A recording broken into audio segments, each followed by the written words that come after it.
वाज़रीन, माहौलियाती आलूगी के हवाले से हम बात कर रहे हैं। हमारे साथ इस वक्त केयर अबाउट क्लाइमेट के एम्बेसडर वहाब शाह बुखारी मौजूद हैं। उनसे इस बारे में बात करते हैं। अस्सलाम वालेकुम वहाब। वालेकुम सलाम। वहाब, ये बताएं कि क्लाइमेट चेंज के हवाले से कि जो इन्वायरमेंटल पॉल्यूशन है, जिसे हम माहौलियाती आलूगी कहते हैं, ये किस तरीके से क्लाइमेट चेंज पर या ग्लोबल वार्मिंग को अफेक्ट कर रही है? सबसे पहले शुक्रिया आपका। क्लाइमेट चेंज जो है वो एक बहुत बड़ी टर्म्स है। इसमें बहुत सारी चीज़ें इन्वॉल्व होती हैं, जैसे कि आपने बताया कि ये पोल्यूशन है, उसमें ये इन्वॉल्व होती है। तो होता ये है कि असल में ये पूरी जो क्लाइमेट चेंज होती है ना, ये एक साथ एक दूसरे के साथ इंटरलिंक होती है।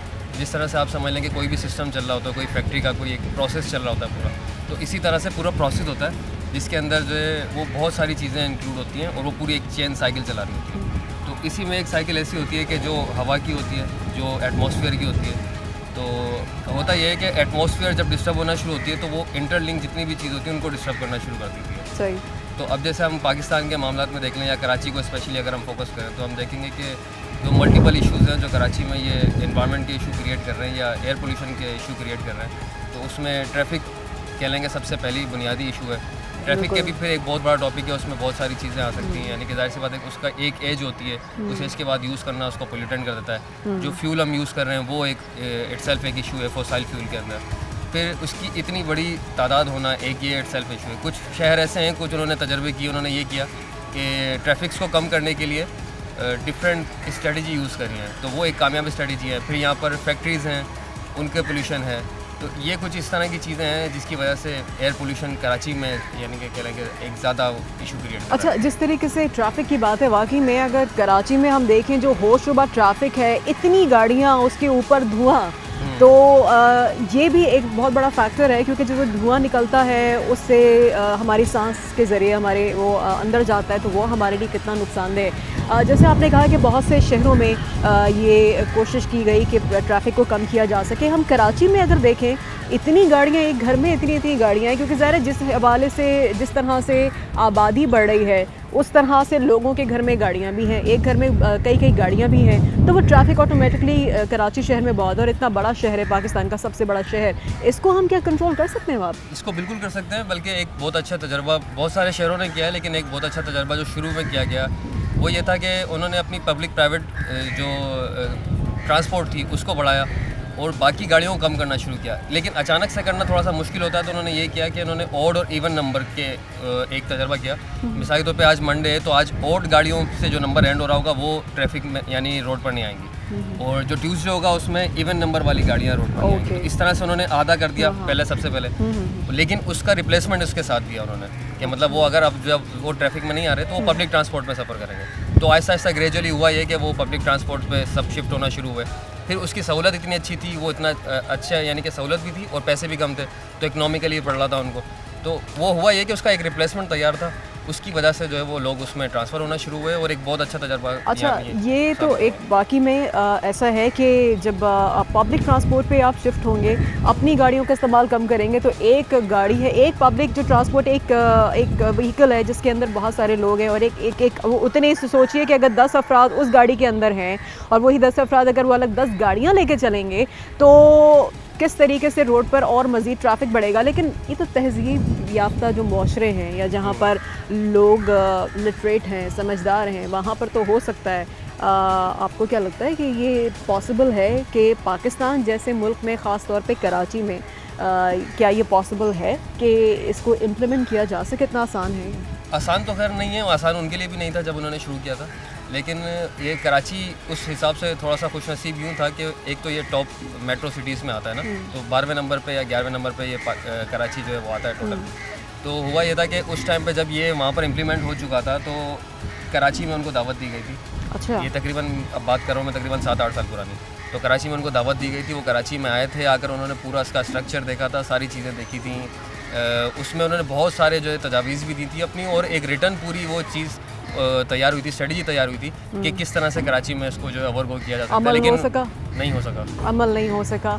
अच्छा ये बताएं कि एक और भी फैक्टर है कि जो गाड़ियों से गाड़ियों में जो एयर कंडीशनर्स होते हैं उनमें से जो गर्म हवा निकलती है और उसमें से जो जहरीली गैस निकलती है वो भी एक बड़ा सबब है एयर पोल्यूशन के हवाले से। तो इस हवाले से आप क्या समझते हैं, इसको कैसे इसको कंट्रोल किया जा सकता है? क्योंकि जो मौसम है, गर्मी होती है, सबको आदत है गाड़ियों में एसी, तो कोई बेहतर तरीका हो सकता है? इसमें हुआ ये है कि अभी तो पूरी दुनिया में जो ना वो एक गैस होती थी R12, उसको वो बैन कर दिया गया है इस वजह से क्योंकि वो ज़्यादा ग्रीन हाउस इमिशन ज़्यादा करती थी। तो उस पर अमल दरामद है।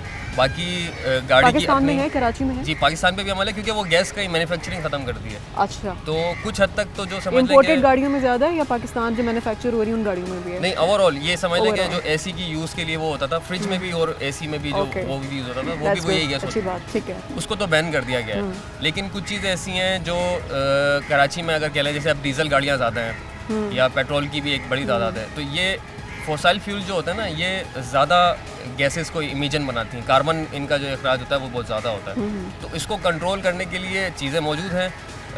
इनकी चेक होती है, इनकी फ़िटनेस होती है, यानी एक टाइम के बाद अगर गाड़ी की इंजन की वो फिटनेस नहीं है तो वो ज़्यादा गैस दे रही होती है, तो उसको वैसे तो वो डम कर देते हैं। लेकिन जाहिर सी बात है यहाँ पर कुछ के अगर गाड़ियों की वर्ल्डिंग जो रेगुलेशन आपने नहीं है। जैसे कहा कि जो फिटनेस की बात है, हम ऐसी बहुत सी गाड़ियाँ देखते हैं, चाहे वो रिक्शेज़ हों, बाइक्स हों, गाड़ियाँ हों, पब्लिक ट्रांसपोर्ट हो, जितना काला धुआं वो छोड़ रही होती है, कोई चेक इन बैलेंस नहीं है, कोई देखता नहीं है इन गाड़ियों को। देखें रूल्स तो इसके लिए बने हुए हैं, सारी चीज़ें सिर्फ मौजूद बनने हैं, के लिए, लेकिन फॉर्मेलिटी के लिए बस होता है, उसके अमल करने के मसला लिए यही कुछ है नहीं कि उसका होता। अमल दरामद नहीं हो सकता। बल्कि जी। अक्सर लोग ये पूछते हैं करना कि क्या नहीं करना चाहते चाहिए लोग। ऐसा कि जिसके बाद जो है वो पोल्यूशन या कम हो जाए और एनवायरनमेंट बेहतर हो जाए। तो हम यही कहते हैं कि अगर लोग कुछ ना करें ना तो वो ज़्यादा बेहतर अमल है बजाय के कुछ करना। दरख्त लगाना एक अच्छा अमल है और जो लोग कर रहे हैं एक अच्छा अमल है, लेकिन जो हम काम कर रहे हैं ना उनको अगर कम कर दिया जाए तो वो ज़्यादा एक अच्छा असर डालेगा। और जैसे आपने कहा कि अभी कुछ देर पहले कि जो कार्बन जो निकलता है, कार्बन डाइऑक्साइड है या और बहुत सी जहरीली गैसें, तो जो दरख्त होते हैं वो हमें ऑक्सीजन फराहम करते हैं और इस तरह की जो जहरीली गैसें होती हैं उनको अपने अंदर एब्जॉर्ब करते हैं। लेकिन कराची में, पूरे पाकिस्तान में बल्कि हम देखते हैं कि दरख्त की बहुत कमी है और शहर कायद में तो अब बहुत शाज़ व नाज़िर ही नज़र आते हैं दरख्त। तो फिर दरख्त के हवाले से, प्लांटिंग के हवाले से, प्लांटेशन के हवाले से क्या आप लोगों को गाइड करना चाहेंगे या इसके हवाले से क्या काम किया जा रहा है? जो आपकी ऑर्गेनाइजेशन है वो इस हवाले से क्या काम कर रही है? देखें इस पे भी बहुत सारे काम हैं कार्बन इमिशन के लिए, इसके लिए बहुत सारे काम होते हैं। समंदर हैं हमारे पास, समंदर पे बड़ा काम किया जाता है, दरियाओं पे बड़ा काम किया जाता है। समंदर पे काम हो रहा है? जी, जी। क्या, किस हवाले से काम इसमें कर रहा होता है ये कि मैंग्रोव्स इसमें लगाए जाते हैं और जो इसके अंदर जो पोल्यूशन होता है ना, सॉलिड पोल्यूशन, उसको कम किया जाता है ताकि, क्योंकि जो दरख्त बनाते हैं ऑक्सीजन, इसी तरह से समंदर और दरिया भी ऑक्सीजन बनाते हैं। अच्छा। तो उनको साफ़ रखना और उनको गार्ड करना बड़ा ज़रूरी होता है। हमारे यहाँ पर समंदर जो है वहाँ पर मैंग्रोव्स लगाए जाते हैं। लेकिन मैंगूस को भी अब काटा जा रहा है, काटा बहुत जाता है, सी वो तो दरख्त में भी अब यही है, बहुत तेज़ी से दरख्तों को काटा गया।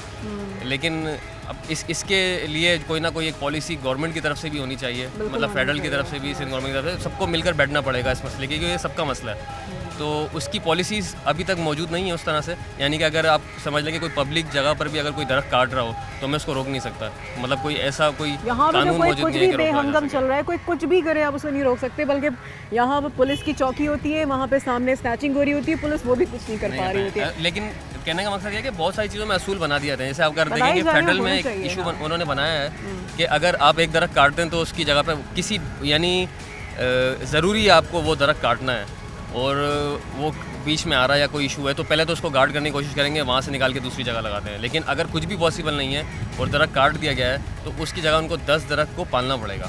ये असूल वहाँ पर है और कुछ ना कुछ कहाँ पर तरह असूल से है? इस्लामाबाद में इस्लामाबाद में कुछ है, ना कुछ लेकिन तरह से उसको कराची में अमल कोई दरामद नहीं कर है। दिया जाता है। कराची को अपने हाल पे छोड़ दिया गया है। अच्छा, एक और चीज़ बताइएगा कि जो आपने पोल्यूशन के हवाले से, जो समंदर के हवाले से आपने बात की, कारखाने जो जहरीले मादे समंदर में छोड़ रहे हैं उससे बहुत ज़्यादा नुकसान हो रहा है। इस हवाले से कोई लाहे अमल अपनाया है या इस हवाले से कोई काम हो रहा है कि इसको रोका जा सके, क्योंकि ये अब अलार्मिंग तौर पे बड़ा नुकसानदेह हो रहा है? वैसे तो गवर्नमेंट की अपनी पॉलिसीज़ भी हैं, सीपा एक पूरा डिपार्टमेंट है, सिंध एनवायरनमेंट प्रोटेक्शन एजेंसी, और इसी तरह से फेडरल का EPA है। तो इनकी शक होती हैं, सब कुछ उसमें कंप्लायंस होता है पूरा कि आपने अगर सॉलिड वेस्ट अगर आपने डंप करना है तो उसका क्या तरीक़ेकार होगा, अगर आपने सेवरेज में कुछ डंप करना है तो उसका क्या तरीक़ेकार होगा, और इसी तरह से एयर पोल्यूशन अगर आपने यानी कोई चिमनी है वो कितनी ऊपर उसकी हाइट होगी, तो वो सब कुछ एक तयशुदा चीज़ होती है। कितना कार्बन आप इमिशन कर सकते हैं, कितना नहीं कर सकते, इसके लिए भी एक काम होता है। इसके साथ साथ अब एक नई चीज़ आई है जिसको बोलते हैं ग्रीन बिल्डिंग या ग्रीन प्रोसेस।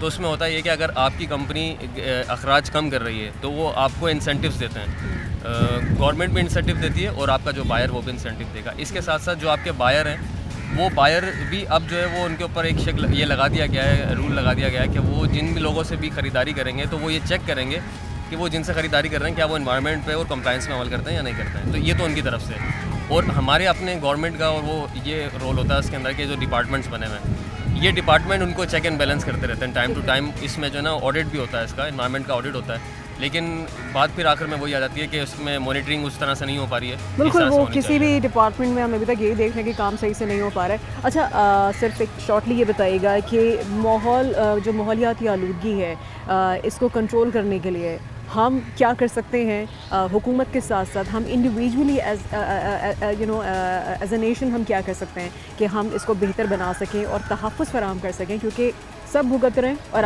आने वाले वक्तों में और तबाहकुन साबित हो सकता है। देखिए, ये बहुत बड़ा इशू है, पूरा ग्लोबली एक बहुत बड़ा इशू है और सारी दुनिया सर जोड़ के बैठी हुई है इसके लिए कि किस तरह से इसको जो हम मिटिगेट कर सकें, किस तरह से हम अडॉप्ट करें सारे मामला को।